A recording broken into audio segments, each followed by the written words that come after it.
expectativa de compartilhar também esses momentos, assim, né? Porque são temas relevantes e a gente entende a importância do projeto enquanto o filme, né? Enquanto uma possibilidade de discutir temas que às vezes não estão no cotidiano, né?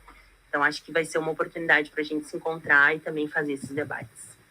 Pois para quem, não sei se todo mundo conseguiu, somente quem não tem, quem está nos assistindo ou nos acompanhando sem o apoio visual, é possível que não tenha compreendido que a programação ela está dividida em sessões temáticas, que juntam, então, cada sessão junta 3 filmes, né? Então, hoje, sessão Labuta Queer, depois sessão Direito ao Futuro, amanhã, sessão Nossos Sinais e sessão Morada. E aí, a minha pergunta vai no sentido de a escolha dessas sessões temáticas, ela responde a demandas específicas da comunidade? Como é que vocês estruturaram a apresentação, como no fim das contas ficou aí na programação?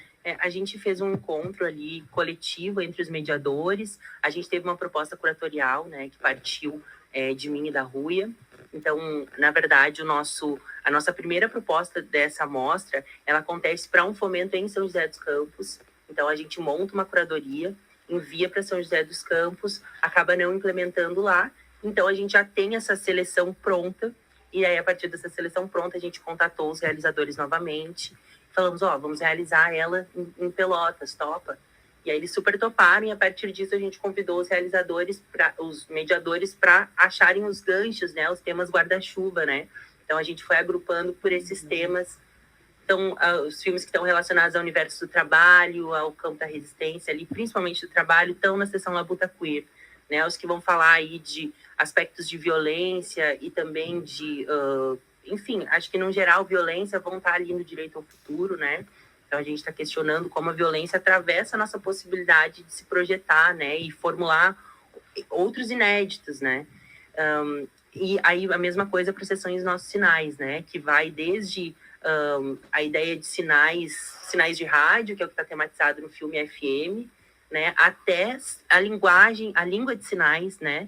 Que está no filme Entre Sinais e Marés, né? Que é um filme que tem como primeira língua do filme a Libras, né? Então, é um encontro de pessoas LGBTs que vão viver a sua experiência enquanto pessoas surdas e tem como primeira língua do filme aí, então, a Libras, né? Então, é muito legal, porque é um filme que desloca um pouco a nossa percepção de quem é ouvinte, de quem está habituado a receber tudo de maneira muito pronta, assim, né? Então, a gente está ali acompanhando um filme em que a gente também está num outro lugar, em que a palavra não é necessariamente o carro-chefe da construção do sentido que a gente está vendo, né? Então, essa sessão... E aí, a Ana Cecília entra também nessa sessão Nossos Sinais, conectando com essas marcas internas que as relações familiares, às vezes, nos deixam, né? Então, como que a gente percebe os sinais das relações entre essa mãe e essa filha que não se compreendem, que muitas vezes nem se reconhecem como mãe e filha. Então, tem um conflito que a Ana diz para a mãe dela, não me chame de Ana Cecília, me chame de Cecília. Então, por quê? Porque a mãe sai, vai viver uma experiência profissional e ela é criada pela avó. Então, a gente acompanha um pouco esse conflito da personagem que se pergunta, nossa, por que você não me criou? Por que eu fui criada pela minha avó?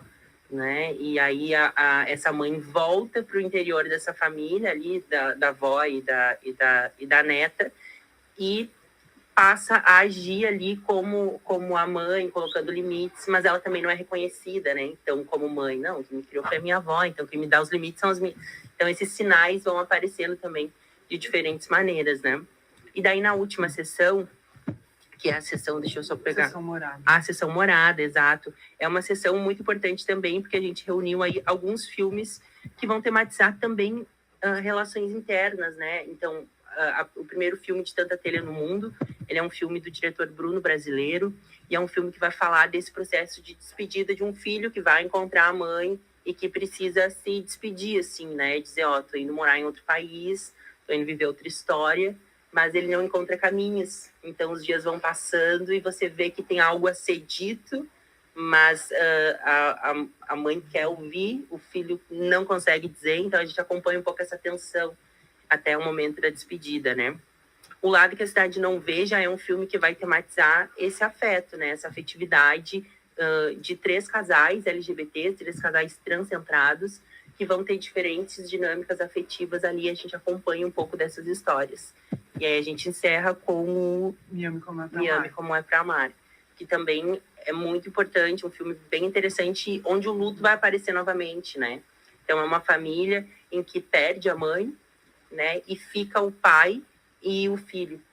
E o filho, nesse processo de autodescoberta, né, amando outros homens ali, vai viver esse grande conflito com o pai que não sabe fazer a mediação que a mãe fazia, né? Não sabe dar esse suporte. Então, a gente acompanha a destruturação pelo luto e o choque pelo filho ter uma vivência LGBT. Então, a gente organizou mais ou menos dessa maneira, assim, né? Com esses arcos temáticos, buscando também gerar alguns ganchos para as nossas mediações, né, que acontecem ao final das sessões. Mas é interessante também que, apesar dessas sessões terem temas específicos, a gente tem outros temas, enfim, tramas parentais, que pode percorrer mais de uma sessão, não somente a sessão morada, por exemplo. Então, a gente vai ter bastante pano para manga para conseguir mediar lá hoje e amanhã. Né? Como mediador, o que tu espera de retorno do público?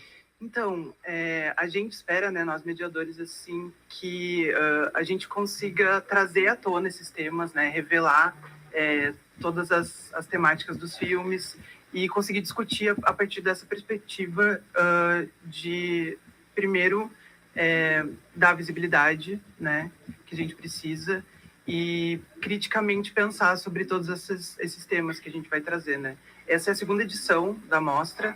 Então, na primeira edição já foi bem legal, né, a participação. Então, a gente também já vai fazer o público vai votar, né, nesses filmes. Então, acho que a mediação vai ser bem importante por causa disso também, né, porque o público vai ter a sua vez de falar e de votar nesses filmes. Exato. Então, no final das sessões, a gente tem um momento ali, tá rolando a mediação e tá rolando esse voto popular.